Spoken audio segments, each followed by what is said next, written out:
Alright guys, James at Rampant Lion Reviews again for you today. For this one, we are going to do another out and about video for you. So today, I am in Rahway in New Jersey, very close to where my good friend Dave lives, and we're going to have a little look at his local brewery. So this is the place behind me, Ticket Brewing Company. So we'll do as we always do, we'll go in, we'll have a little look around, we'll try some of the beers, and we'll see how we get on. But I have been into this brewery before. I went in and had a beer here with Dave before, but I've got a few hours to kill now, so what better place to spend it than in a brewery. So let's get started on this one, and hopefully you guys enjoy another little out and about video. Catch you in a second. Alright guys, so yeah, this is the exterior of Ticket Brewing here in Rahway, and you can see it's pretty much right in the centre of the little town there. If you go up here and up to the left and things, you've got a few other pubs and some restaurants and things like that. This pizza place over here, Al Forno, is very, very nice. We have had pizza from there before, and Dave just lives pretty much right down that street there. But yeah, you can see in the windows they've got all the old kind of barrels and kegs and things like that. There you can see the crowler that's been converted into a tap, which I think is pretty cool. And yeah, they've got the old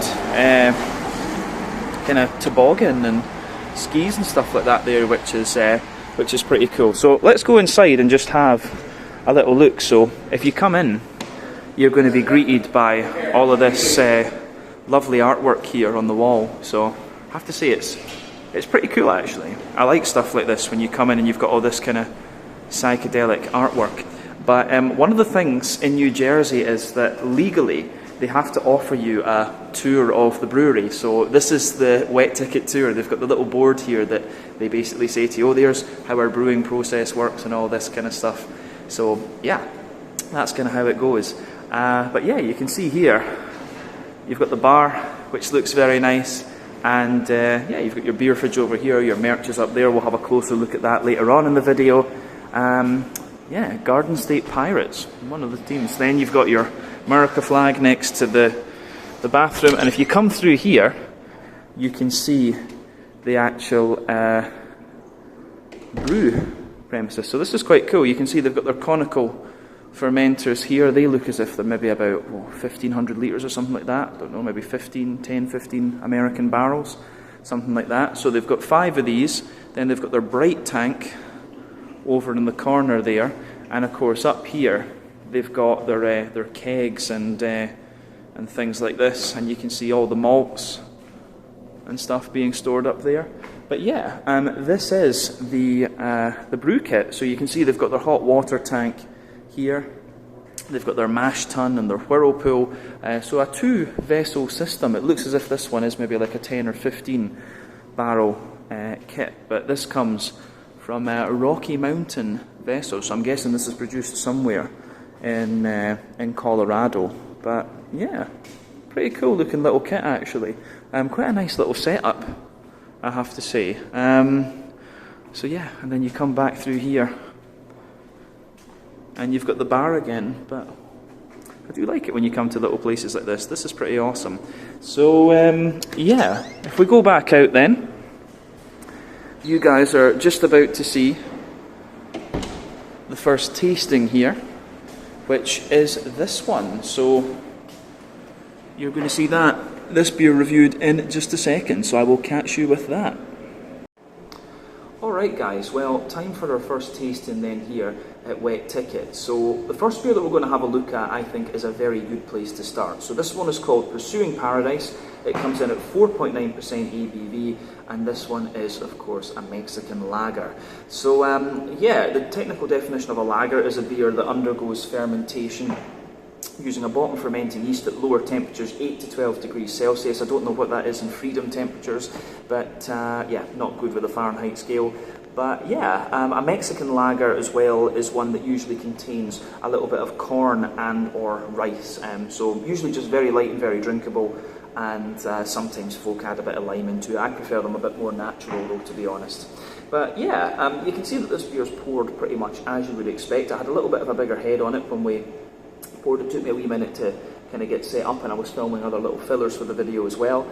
But yeah, lovely kind of half finger of a frothy, I would say slightly cream coloured head, not perfect white, but one or two big bubbles sticking toward the side of the glass at the bottom, but otherwise not much in the way of visible carbonation. But you can see this beer's got a lovely, very pale golden straw colour to it, and it's crystal clear, so it's obviously been filtered as well.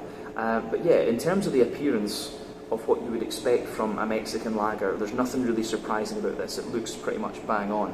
So let's have a little look at the aroma of this one then and see what it's all about. Oh yeah, it smells really nice and soft actually. So you have a wee bit of a bread crusty character coming out of this one, which I think is really nice. So it gives you everything you'd expect of the style. These beers are not the most pungent in terms of their aromas, but they are just meant to be kind of really nice and easy to drink. I'm drinking a sort of half pint, or I think it was 10 ounces roughly. One American pint is 16 fluid ounces, or 473 mils. I think this one was a 10 ounce pour. So a little bit more than half a pint, maybe about 300 mils or something. But yeah, aroma wise then, you've got a little bit of a kind of fresh bread crusty backbone in there. Soft white bread as well. You do get a little bit of that kind of oily, corny sweetness out of it too. I suspect there's maybe a little touch of rice in this one, but I could be wrong. This is actually quite a barley malt leaning Mexican lager, I would say. The barley malt's quite prominent in the aroma rather than it leaning too much toward the rice or the corn. You get a little bit of I wonder if there's a wee bit of Pilsner malt in here, because you can smell that little bit of like Pilsner malty dryness, and it's also got a wee bit of like, you know, a McVitie's digestive biscuit sort of thing, or cookie, for those of you who are watching from the US. It's got a little bit of that kind of biscuity sweetness going on with it for me. Yeah, interesting from the malty side of things. A little bit of cracker as well, but other than that, I don't know if there's too much to say about the malty side of the aroma. So the hoppy side of things, it's kind of what you would expect as well. There's a little touch of like smooth earthiness in there, a little bit of herbal character, and you do get a wee bit of floral note, but it mainly leans toward the grassy end of the spectrum. So that's quite interesting for me.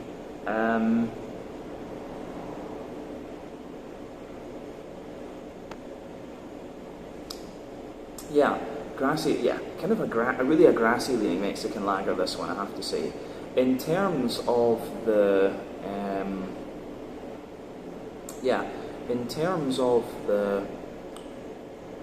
the fruity side of things, again, it's kind of what you'd expect too. There's a little bit of like a kind of dry apricot-y note to this one, slightly oily pear, maybe a wee hint of lime. It wouldn't surprise me if there was a wee bit of like Motueka or Equinaut or something in this beer, but it does actually smell as if it's noble hopped, like Hallertau, Tet Nang, something like this. It's not spicy enough to be Czech noble hops, but yeah, I think fruity wise, a little bit of, definitely a little bit of kind of soft, peary character, a little bit of apricot, and then yeah, just maybe a wee tiny hint of a fresh green apple.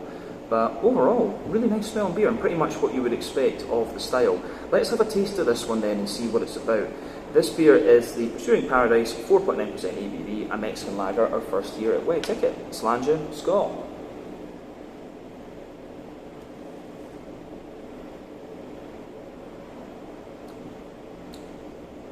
Ooh, that's pretty damn solid actually. I do kind of wish that I'd got the bigger pour of this now, to be honest with you, because that goes down very nicely, but I am a little bit thirsty at the moment. And I came here pretty much right at opening. They hadn't opened the door yet when I arrived.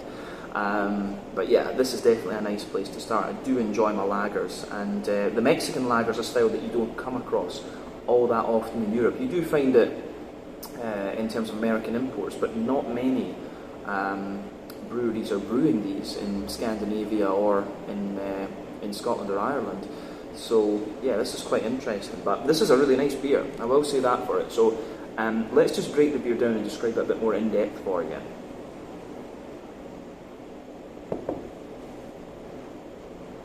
It's very easy to drink, which is what you want. Middle third of your palate then. The backbone of the beer, you've got that lovely kind of fresh white bready bread crust there.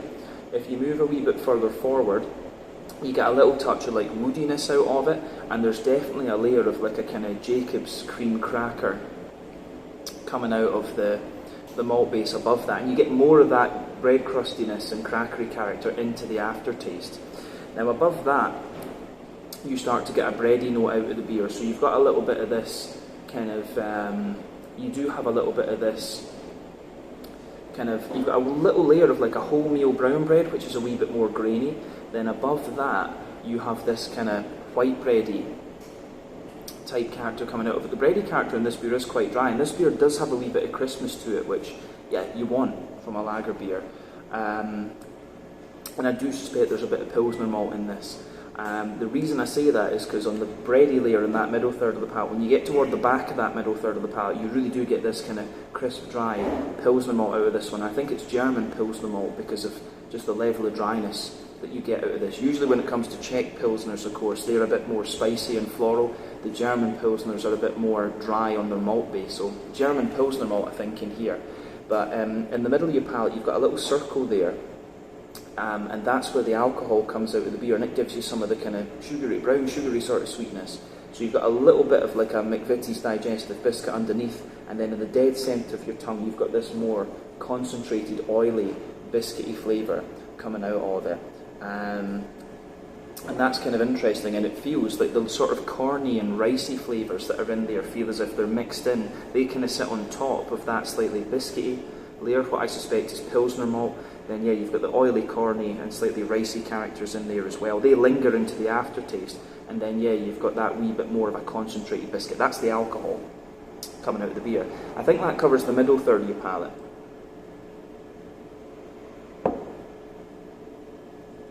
So back third of your palate is quite similar. And remember, with your palate, generally speaking, sweeter flavours will come out further forward, more dry and bitter flavours will come out further back. And on the back third of the palate, you get similar flavours to the middle third, just at different intensities. So you've got that bread crusty character in there, which is of course a bit drier and a bit more kind of rough, if you like. Then you've got the cracker sitting above that, which again is drier. The wholemeal brown bready layer is there, but it's a bit lighter and more airy and taller. Same with the white bready layer, which sits above it, and you can feel a wee bit of the Pilsner malty dryness just creeping over the top there, and that gives you a real dryness on the back of the palate. Above that, you've got the yeasty sort of flavours, and the yeasty notes are like a kind of, it's like a more dense, sweet, wholemeal brown bready character there, just wrapped in a little bit of honeycomb. I always get honeycomb in the yeasty part of the beer, but definitely back third of the palate, the flavour's taller, then as you come into the middle third of the palate, it condenses down and squashes together that a little bit more. Let's look at the hoppy side of the beer then.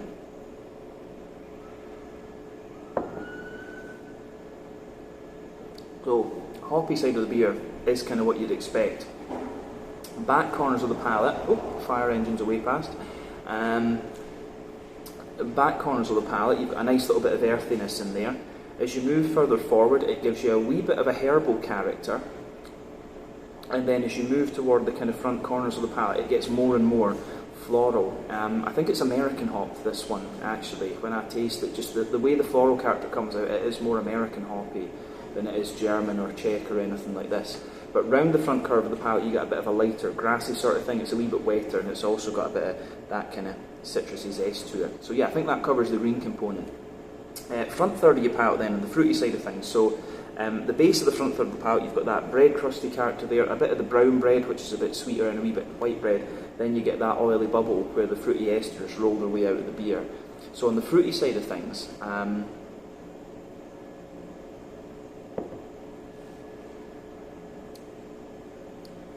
yeah, it's kind of straightforward in terms of the fruity character, to be honest with you.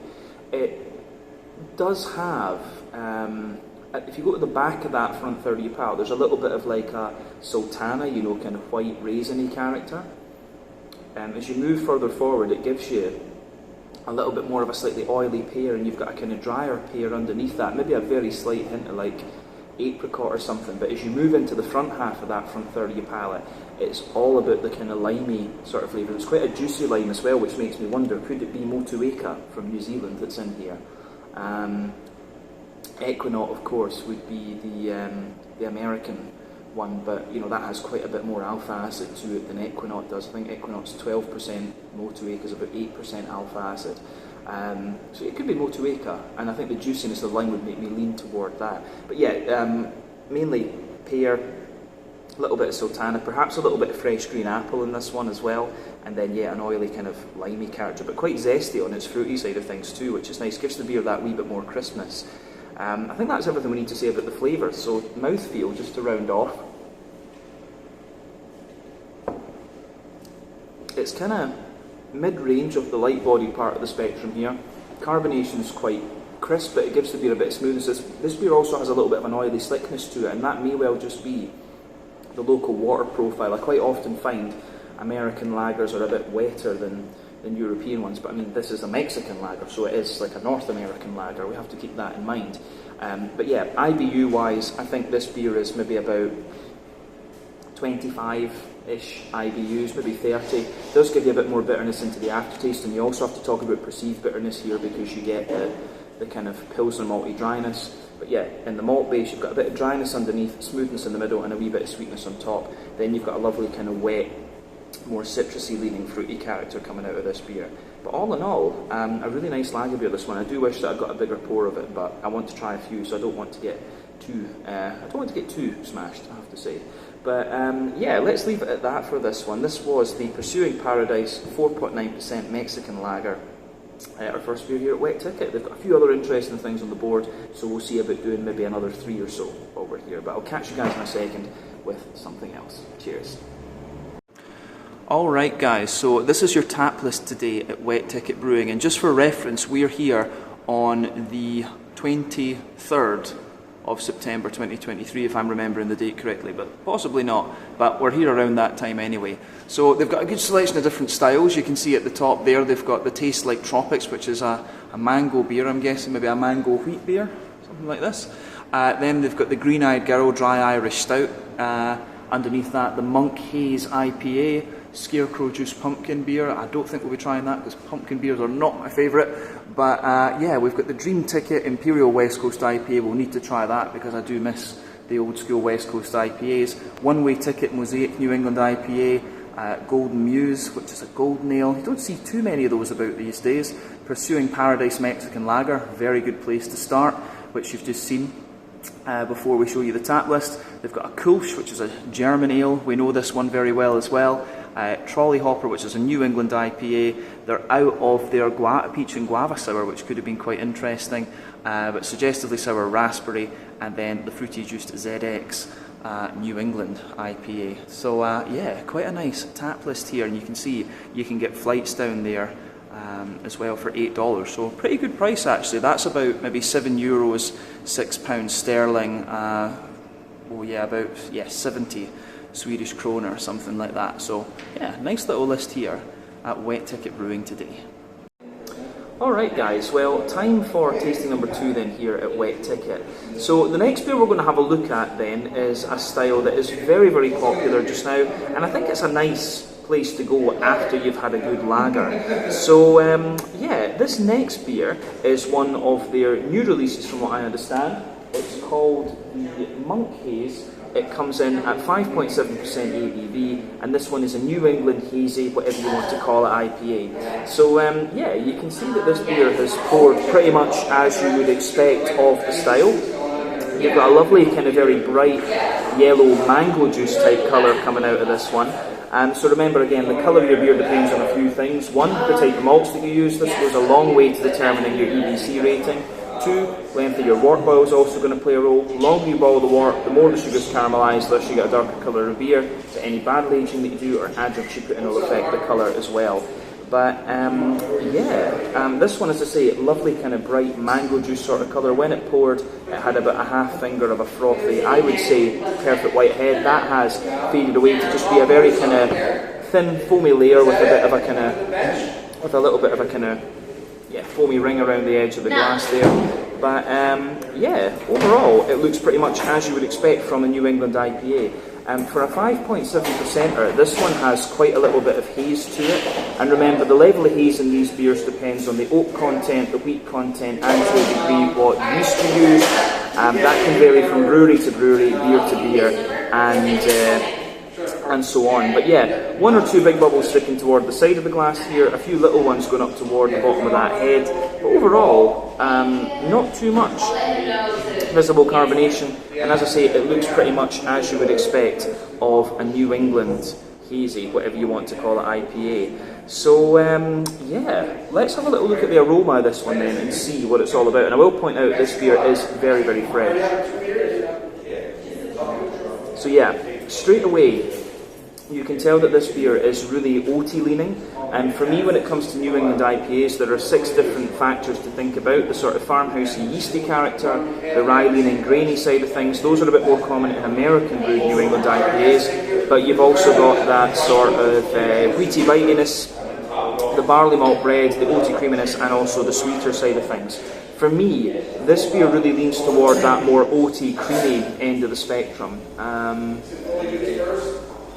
Yeah, really oaty, creamy New England IPA, this for sure, and lovely kind of smooth tropical notes coming out of it as well.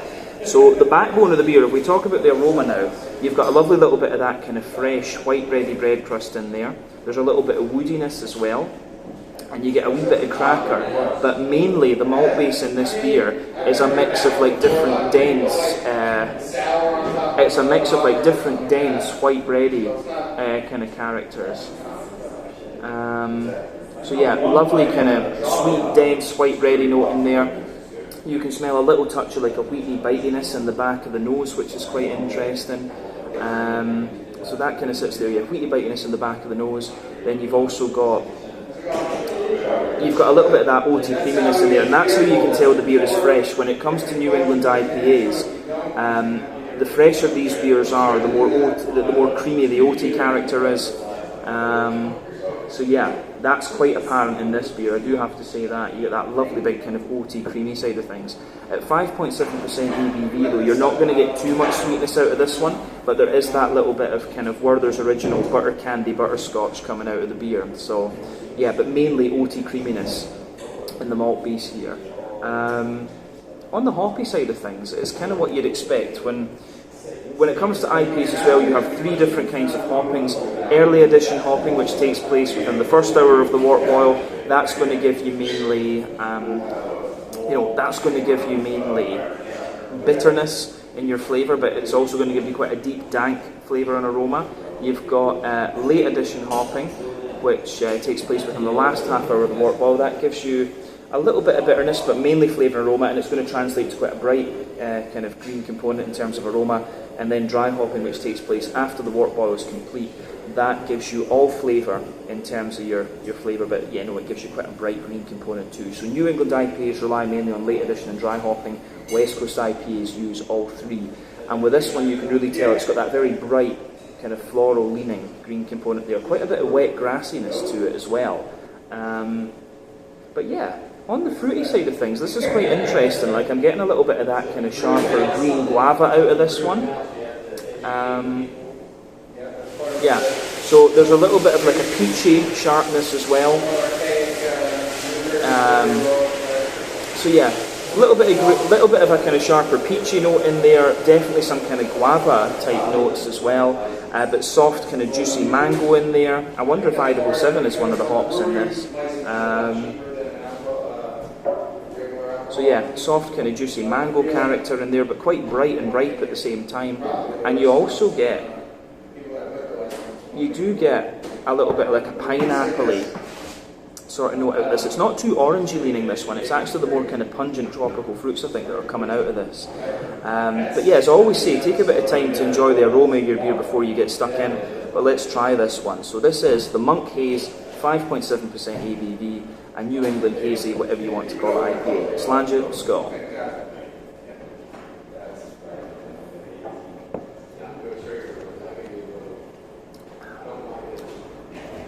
That's pretty damn solid, actually.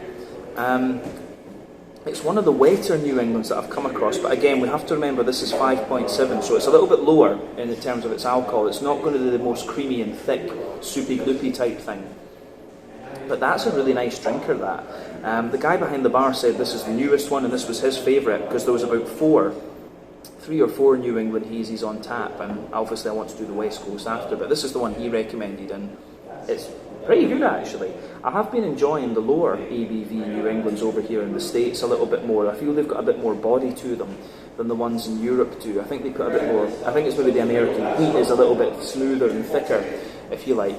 But this, and I will say as well, this beer actually does have a little bit more kind of wheaty character to it than the aroma would have you believe. So let's break it down and describe it a wee bit more in depth for you.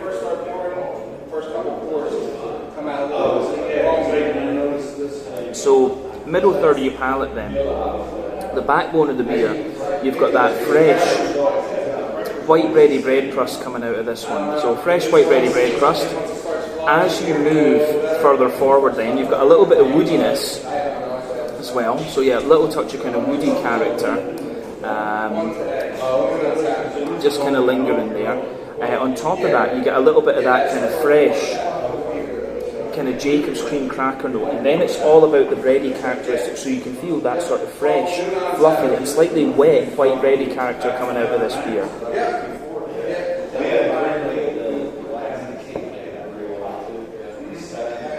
So yeah, fresh, fluffy, wet white bread coming out of it.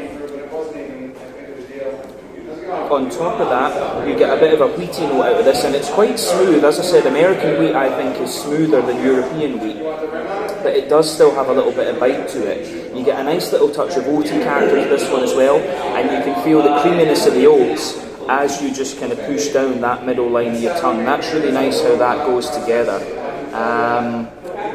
So yeah, and as you move out toward the edges of your palate, you get a little bit of a more dry oaty character there. And then you've also got a wee bit of, there is a little touch of sweetness to this one. You get that little circle in the middle of your palate where it's, you know, you've got a little bit of Werther's Original, a little bit of kind of butter candy to it. And yeah, there's a wee bit of like McVitie's Digestive Biscuit or something. So yeah, really nice, as I say, very drinkable New England IPA this one. And it's got good body to it and things. You can tell it's very fresh from the green component. So back third of the palate then, the way that this beer goes together, you get that really nice, you get the bread crust again, which is a little bit drier, then you get the crackery character, then you can feel the white bready layer in this one's a lot taller and a lot more airy, and then sitting above that, you get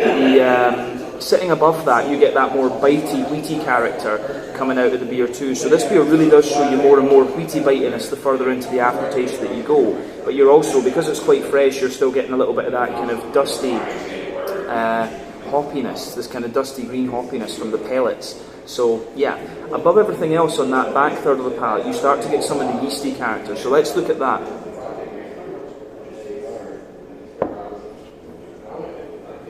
So the yeasty side of the beer for me, it's like a dense, slightly sweet, doughy, white bready type character.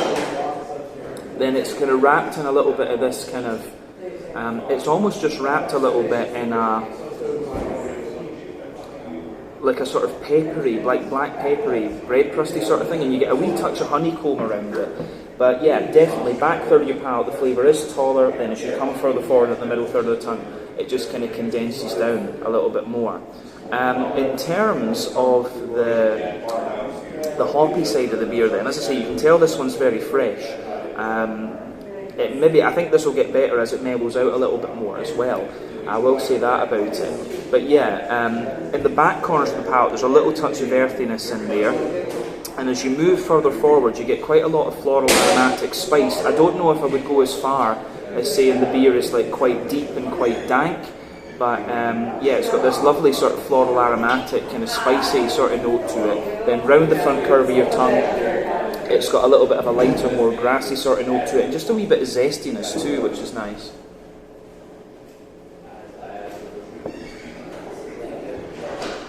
But yeah, the green component here is nice, and as I say, I think this one, I'm drinking this very, very fresh, so this beer will obviously mellow out the more that you leave it, and I think that's one thing you have to be careful of with New Englands, is if you drink them too early, they can give you a little bit of hop burn. But this one, you're still getting a little bit of the kind of dusty, hop pellety character out of this. It maybe just needed to mellow that a little bit more. But yeah, that covers the green component. Let's look at the fruity side of the beer.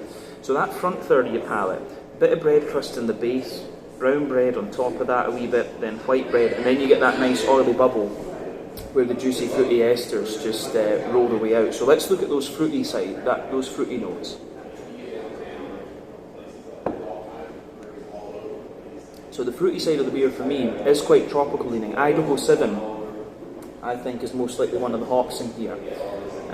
So if you go to the back of that front third of your palate, there is a little bit of that kind of stronger grapefruit in there. Galaxy or Victoria's Secret from Australia wouldn't surprise me in this beer either. So yeah, a little bit of a stronger grapefruity character there. As you move further forward, it does give you a little bit of passion fruit, but then it's a big, big, juicy mango type character. But then you've also got this, as you move further forward from that, you get a little bit of the apricot, a little bit of pineapple, and then there is like a wee tiny hint of like an orangey, tangerine note to this one, but it's mainly tropical, this beer. As I say, Idaho 7 would not surprise me. Citra or Galaxy or Victoria's Secret, something like that, wouldn't surprise me as well. But this is definitely a more tropical leaning New England IPA, that's for sure. Yeah, to round off this one then, mouthfeel.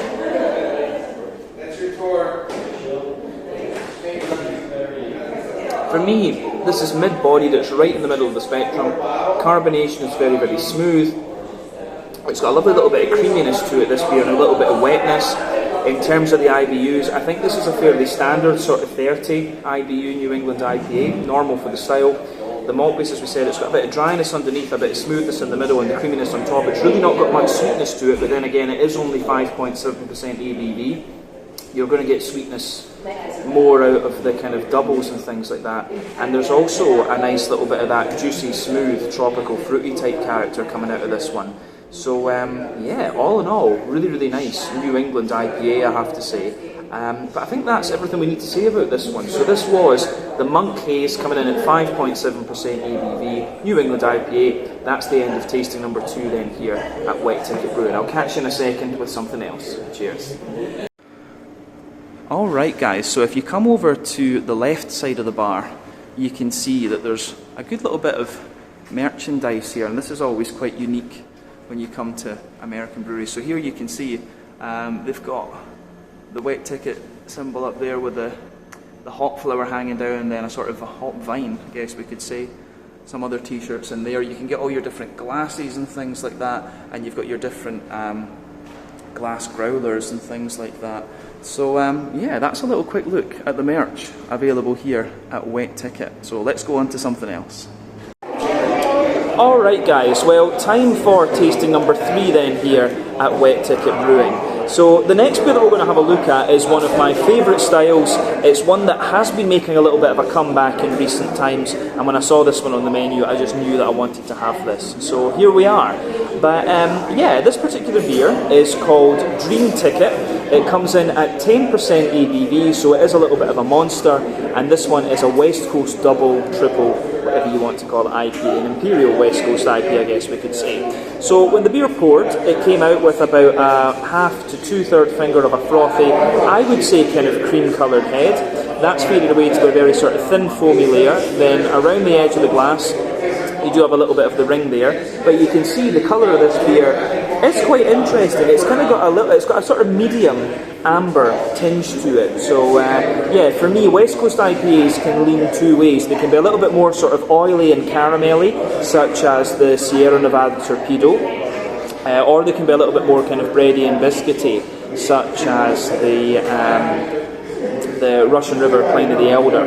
Those are the 2 kind of pinnacles of the style for me, but feel free to add some suggestions about those in the comment section below. But yeah, I think this one is going to be somewhere in between. It's going to have a little bit of breadiness, a little bit of biscuitiness, and also a little bit of a caramelly character. Not too much in the way of visible carbonation with this one. 1 or 2 big bubbles sticking toward the side of the glass, a few little ones going up towards the bottom of the head there.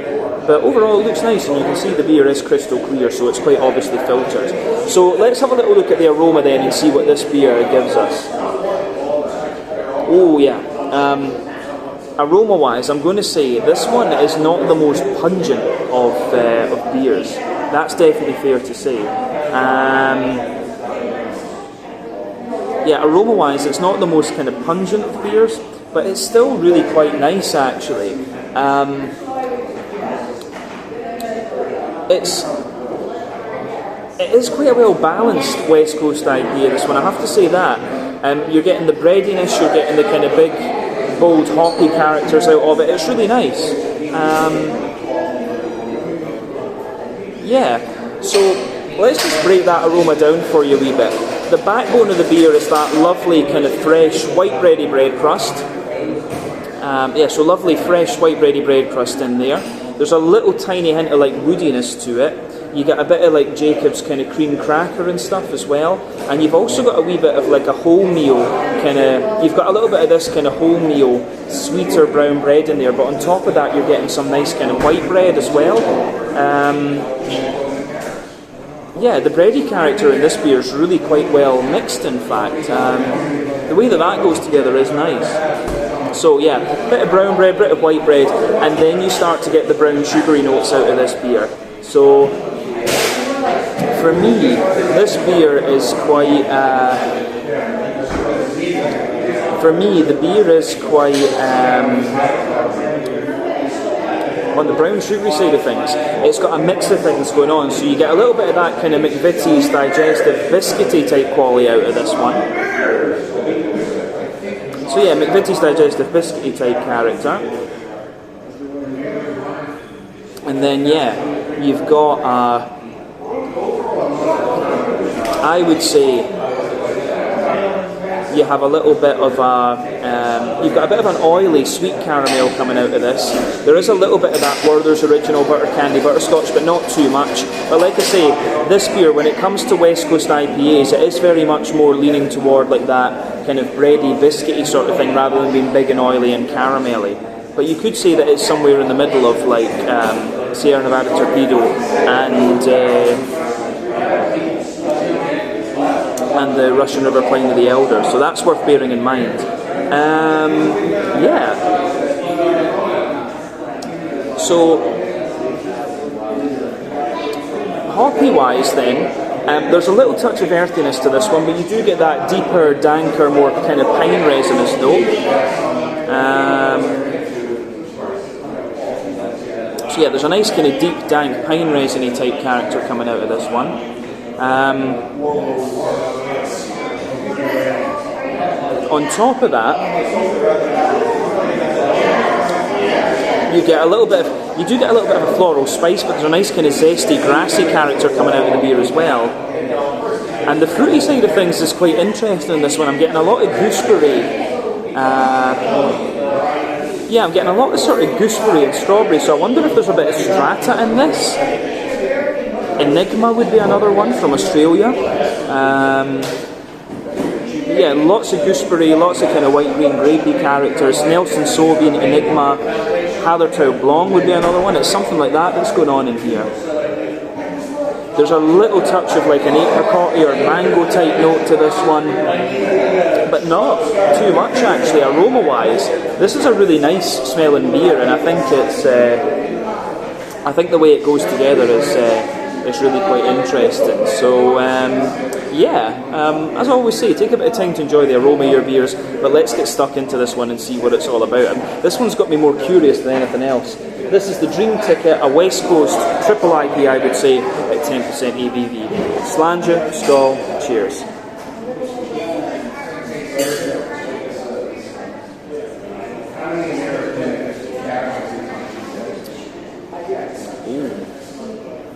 That's pretty nice. It's got a lovely malt base to it.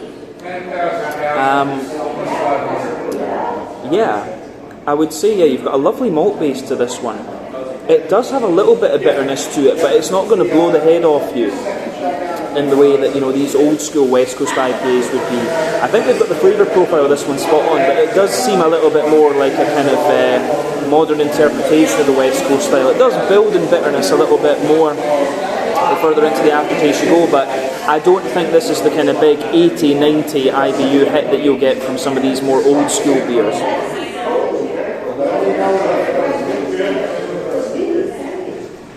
But I like this one.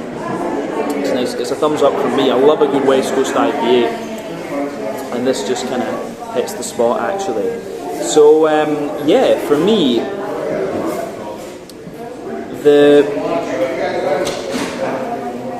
The backbone of this beer, if we start in the middle third of your palate, you get that lovely little bit of kind of fresh, white bready bread crust coming out of this one, which I think is great. So yeah, fresh white bready bread crust in there. Further forward from that, you get a little touch of woodiness, of course. On top of that, you've got a wee bit of like a Jacob's cream cracker, definitely. Then you've got a layer of like wholemeal brown bread.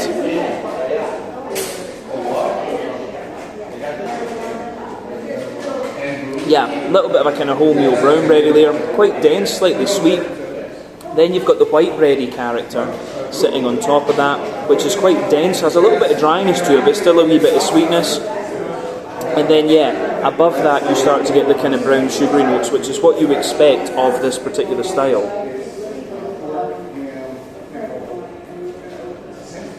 So yeah, above the white bread, you get a little bit of the, above the white bread, you get a little bit of that kind of McVitie's digestive biscuit, which is nice. A little bit of a kind of oily, you get that McVitie's digestive biscuit. There's a wee bit of like a sweet, kind of Werther's original butter candy butterscotch. Take it easy. Just chatting to the nice guys at the bar, they're away home now. But yeah, you get a little bit of that McVitie's digestive biscuit, the Werther's original butter candy butterscotch, and in like the dead centre of your palate, you get that nice kind of oily, sweet, caramelly note coming out of the beer. Yeah. And of course the caramelly note that you get is covering the alcohol, so that's definitely worth bearing in mind with this one. So yeah, lovely kind of sweet, boozy, caramelly note right in the middle of your palate with the biscuit coming out. On the back third of your palate you do have quite similar. You've got that, you do have that kind of bread crusty base to the beer. Yeah, you've got that sort of bread crusty base in there, which is a bit drier. You've got the crackery note which sits on top of it. You've got the kind of wholemeal brown bready character, which feels a little bit taller and more airy than the white bready character above that. Then you get some of the drier aspects of the brown sugar just sitting on top. And then above all that, you've got the yeasty note out of the beer. So you've got that really dense wholemeal brown bready, doughy sort of thing.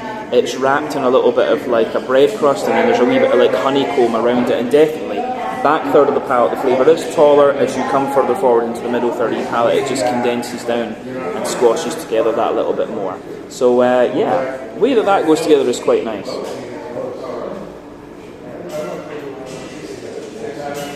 So, on the fruity side of things then, on the green component I should say first, in the back corners of your palate, you've got a nice little bit of earthiness coming out of this one.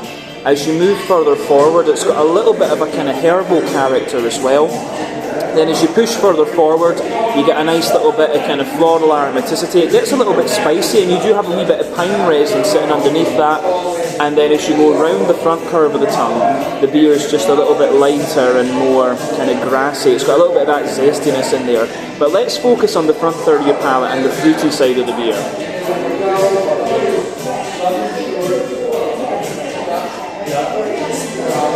So yeah, the fruity side of the beer for me is really nice. Base that front third of your palate. You've got the bread crust again. You get a little bit of a wholemeal brown bread, a little bit of white bread. Then you've got that nice oily bubble where the juicy fruity esters just roll their way out of the beer. So yeah, for me, the fruity side of this beer is interesting. I do suspect a bit of Strata or a bit of Nelson Sauvin or Enigma or something in here. It's one of these kind of hops that's in there. At the back of that front third of your palate, you do potentially just get a little bit of a slightly stronger grapefruit out of this one. Maybe a wee bit of Chinook giving you the pine resin and the grapefruit, that wouldn't surprise me. I think there might be a bit of Cascade in this one as well, because as you move further forward from that, you're getting a little bit of that kind of dainty, figgy sort of thing, which I think is really distinctive with Cascade. Then as you push further forward, you start to get a little bit more of this kind of white, green, grapey, gooseberry type flavour. Then there's just a little bit of juicy strawberry or something like that, or red currant behind the front tip of the tongue. Maybe a very slight limey character in there as well. But the fruity side of this beer is quite interesting. I think we've said everything we need to about the flavour of this beer now. Let's round off with a look at the mouthfeel. So, mouthfeel wise, for me, this beer, bottom end of full bodied, carbonation is very smooth, a bit oily and slick. IBU wise, this has got more and more bitter as I've drank more and more of it, which has been really nice.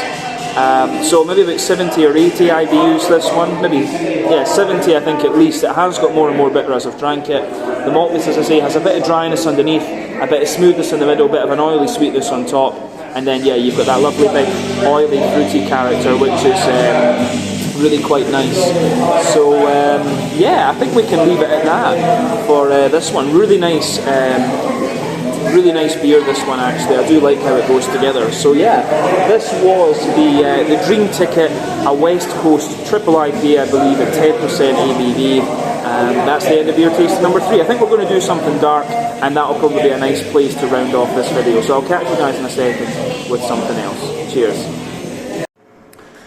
So yeah guys, as you always get in American breweries, there's a nice fridge with goodies for you to take home, and they've got quite an array of different things up there. You can see the prices. You're talking between, you know, $12 and $17 or $18 for a 6-pack. Obviously, 4-pack. Sorry, it obviously depends on what kind of beer you're going for. But there you can see the Golden Muse, which is the golden ale.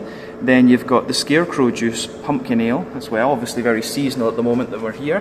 They've got the One-Way Ticket New England IPA, the Monk Haze, which is another New England IPA. They've got their Kulsch down here, and I have to admit I've been very surprised at how popular the German beer styles are in the US. I don't know if that's just seasonal or if it's in more recent times, but yeah. Then they've got the Dream Ticket, which is a double IPA at 10% ABV, although that is pretty much bordering on triple IPA territory. Then you've got the Trolley Hopper New England IPA, that one is 7%. Then you've got Tastes Like the Tropics, which is their mango wheat beer.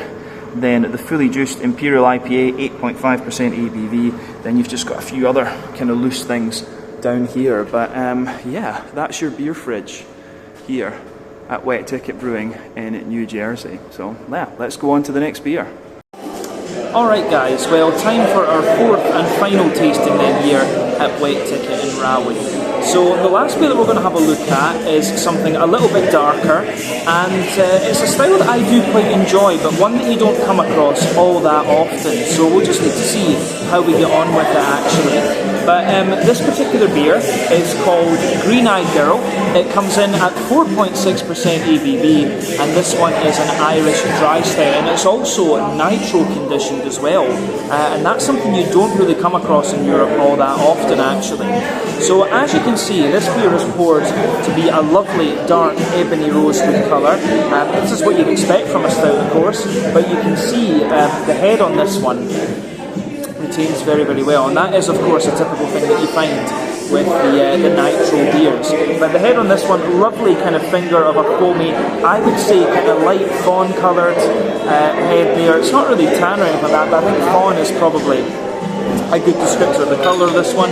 There's 1 or 2 bubbles sticking toward the side of the glass there, and you can see a few little ones just going up toward the surface of the liquid. But overall, the beer looks pretty much as you would expect of an Irish stout. So yeah, looks nice, this one. I don't know if we can really say much more about the appearance of this beer. So let's have a little look at the aroma and see what this one offers us then. Oh yeah, aroma-wise, again, it's pretty much what you would expect. You've got this lovely, kind of toasty, well-fired, bread crusty backbone. Yeah, so lovely, toasty, well-fired bread crusty backbone. There's little hints of like woodiness in there, little bits of like nuttiness as well. And then above the bread crush you get this lovely kind of like rye bready type character coming out of the beer, which I think is really, really nice. Yeah, lovely kind of rye bready character in there, toasty bread crust underneath, like I said. You maybe get a little bit of like a wholemeal brown bready character just kind of sitting above that. But yeah, within the bready character you get little bits of like woodiness, nuttiness and things. And then on top of that you start to get some of the other aspects. So you can feel there's a little bit of like a sort of dry cocoa nibby type character coming out of the beer. So yeah, you can smell with this one, there is a little bit of that drier cocoa nibby character, but the sort of chocolatey character that you're getting out of the beer is more akin to like a sort of 60-70% cocoa chocolate. Maybe 60 is a bit more accurate. This beer does have a wee bit of like a milk chocolate type character to it, which is usually 30-40% cocoa. But yeah, a little bit of a kind of milkier chocolate, vanilla sort of thing going on, but you do also get that kind of more dry cocoa nibby character as well as that darker character as well. So on top of the chocolate you're getting a little bit of like a kind of brown sugar, a little bit of toasty brown sugar, a sweeter kind of oily caramelly note as well, but mainly quite a dry brown sugar. Yeah, the way that the aroma on this one goes together is really nice. On the hoppy side of things, there's not too much to report, but to be honest, this is what you would expect from an Irish stout. You've got a little bit of kind of smooth earthiness in there, a little touch of herbal character, and little hints of grassiness. There's not really a floral aspect to this beer, which is quite interesting. But yeah, the hoppy character is very smooth. Typically, these beers would use kind of English Fuggles hops or something like this. So that would explain the earthiness and the herbal character.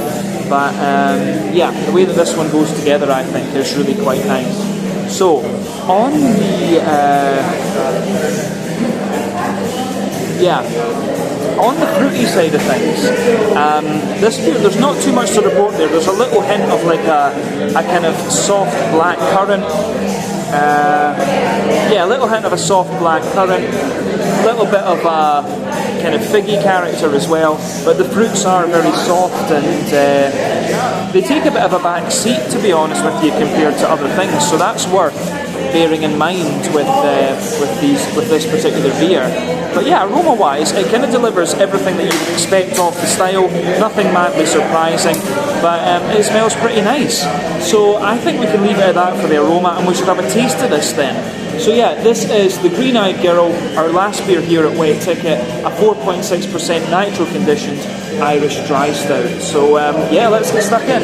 Sláinte, skål, cheers.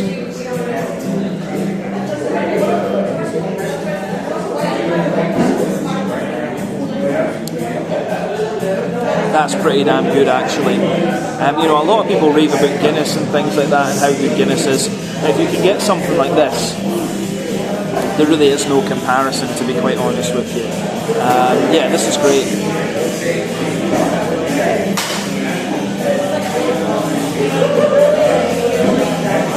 Yeah, that's lovely. Gives you everything you want, a bit of roastiness, a bit of smoothness, a little bit of sweetness, and just that little tiny bit of fruitiness. It's not often you'll find lower ABV stouts that are really good quality. This one certainly is, so it's worth trying if you get the chance. But let's break the beer down then and just describe it that bit more in depth for you. So, middle third of the palate, you've got that lovely kind of well-fired, roasty, toasty bread crust backbone to this one.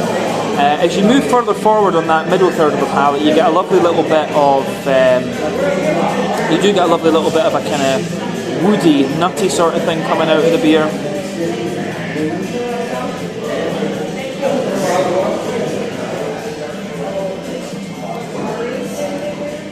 Yeah, so there's a little bit of woodiness and nuttiness in there.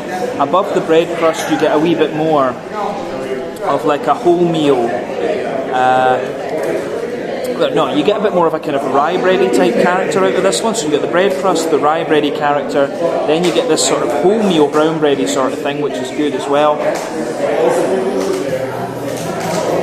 And within the wholemeal brown bready character, you start to get a little bit of the nuttiness and woodiness just pushing its way out of the beer the further into the aftertaste you go. Above that, you get a nice kind of quite dark, very rich, high cocoa chocolate, so you can feel that it's like 80-90% cocoa.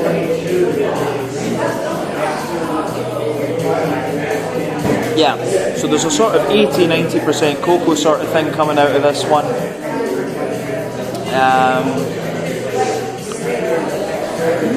Yeah, 80 and 80% cocoa.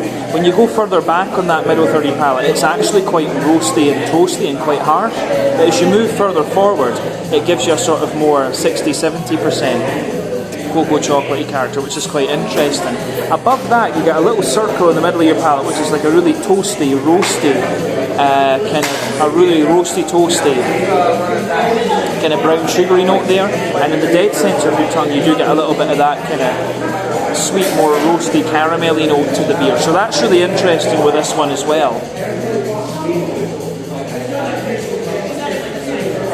I think that covers everything we need to say about the middle third of your palette with this beer. The back third of your palette is quite similar. You've got the well-fired bread crust, which is even more roasty and toasty.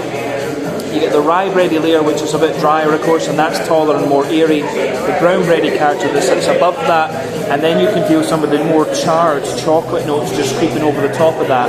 And then you have the yeasty character coming out of this beer. So the yeast for me is like a more dense, wholemeal, brown bready character.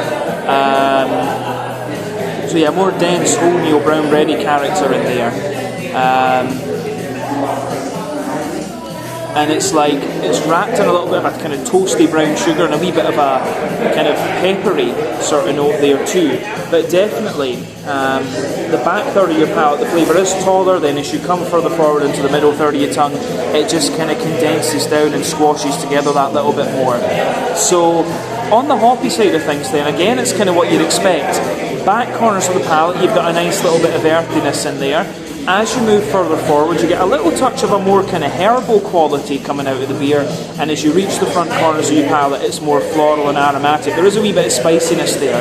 Round the front curve of the tongue, the beer is lighter and more grassy, and it gives you that wee touch of zestness. But the green component is mostly about the earthy herbal character, which is what you'd expect from this particular style.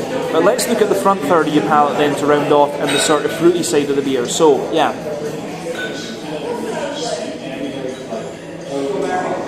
The back third of the palate, or the front third of the palate, sorry, you've got that roasty, toasty, well-fired bread crust in there, some rye bready character on top of that, then you get a wee bit of wholemeal brown bread, and then you get that nice oily bubble where the juicy, fruity esters kind of roll their way out of the beer. And this beer doesn't have too much fruit to it, so let's just focus on that. So when you take the beer in, you get a little bit of this very juicy, sort of blackcurranty, blackberry sort of note with this one, but the fruit really is pushed aside very quickly in favour of the more roasty, toasty bread crust and the sort of rye bready bread notes. So it really becomes very grainy and very roasty, this beer, into the aftertaste, which is what you'd expect of an Irish dry stout. That's why it's called a dry stout. It's dry and roasty. So the fruity character of this one, a little bit of blackberry, a little bit of blackcurrant, but it is pretty minimal. Yeah, I think we can leave it at that for this one, to be honest with you. I think that's everything we need to say about the flavour. Mouthfeel wise, yeah, mouthfeel wise for me, this beer, it's it's quite, I'd say that it's kind of top end to light bodied. Well, yeah, top end to light bodied, bottom end to mid bodied. Carbonation is very smooth. It does have a little bit of that kind of creamy character to it, and that's the whole point in nitro. It just gives you that big smoothness. But IBU wise, I think this one's about 70 or 80 IBUs. You do have to talk about calculated bitterness versus perceived bitterness here, because a lot of the bitterness is coming from the malt rather than the hops. So, yeah, that roasty, toasty, well-fired character coming out of this one's quite interesting. And then, yeah, the way that goes together is quite nice too. On the malty side of things, roasty, toasty, well-fired base, as we said. A bit of smoothness in the middle, a little bit of dry sweetness on top, then you've got a wee touch of fruitiness in the end. But overall, a really quite interesting Irish stout, this one. I think we can leave it at that for this. So this was our fourth and final beer tasting then here at Wet Ticket Brewing Company in Rahway, New Jersey. So I'll go outside, I'll give you my final thoughts, and I will see you in just a little second. But yeah, this was the Green Eyed Girl, a 4.6% Dry Irish Stout, our last beer here. Catch you guys in just a second. Really interesting beer, this one. Alright guys, well that is my time over then here at Wet Ticket Brewing in Rahway. So I had a nice couple of hours here. I actually just sat and did a couple of beer tastings and worked away on my computer for a few hours, and it was really nice. We got to try a couple of different beers. We tried the Mexican lager, which I thought was really nice. Then we went on to the New England IPA, which was a single IPA, and I thought that was really good actually. I'm usually into the slightly higher strength New Englands, but this one turned out really quite nicely. And then I had the West Coast Double IPA, which was a big kind of triple IPA, 10% ABV, but that was really nicely done. Maybe not quite as bitter as I'm accustomed to with the style, but it still was really quite nicely done. And then we finished off with the Irish Dry Stout, which I really enjoyed as well. I thought that one was really well done too. A style that you don't see all that often, but it can be really nice if it's done well. In total, I spent $26.50 on the beers. I left a little bit of a tip and stuff, of course, as well. But $26.50 translates to roughly, 230 euros. 23 euros, not 230, but 230 Swedish kroner. That's where I was going with that, and just a little bit over £20, maybe £21 sterling, something like that. But yeah, definitely cool to come and visit Dave's local brewery and try some of their beers, and I'm going to be back here at some point in the future. So come and check out these guys here at Wet Ticket Brewing. They do some really nice stuff, and they are definitely worth checking out if you get the chance. So let's leave it at that for this one. Thank you for watching. Check out my social media, check out Wet Ticket Brewing social media, and I'll see you guys in another review very, very soon. Till then, Slàinte, Skål, cheers, and I'll catch you guys in another Out and About video very shortly.